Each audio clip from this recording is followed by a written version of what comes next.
Last year, more than 750,000 people became U.S. citizens chasing the American dream, but that dream could soon cost a whole lot more. The Trump administration now is looking to increase the costs immigrants pay to be naturalized. Opponents say it is a way to target the poor and vulnerable.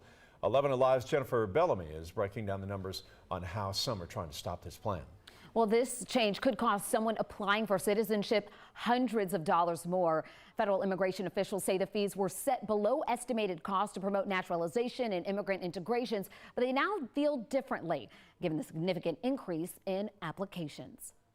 The Trump administration wants to raise the cost of citizenship applications by 83%, a move that could impact roughly 9 million immigrants eligible to become citizens. U.S. Citizenship and Immigration Services said current fees do not cover the full cost of providing adjudication and naturalization services.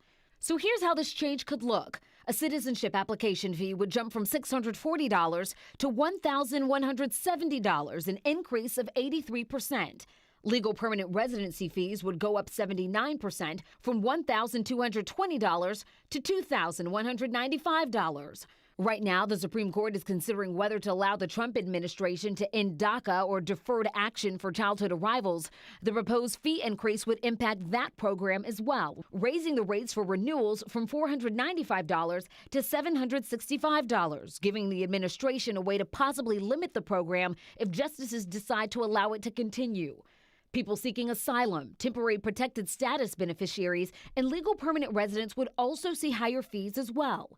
Critics of the proposed increases say they target the poor and those in vulnerable positions by pricing them out of citizenship. Congressman Jesus Garcia, a Democrat from Illinois, recently proposed a bill that would limit the administration's ability to raise citizenship fees without first gaining congressional approval. The legislation would also set aside more funding for programs to make it easier for immigrants to apply for citizenship. The proposed increases will now enter a public comment phase that will end December 16th. Immigration advocates say anyone looking to become a citizen should apply as soon as possible. They say doing so now could also allow some to gain citizenship in enough time to register to vote in the 2020 election.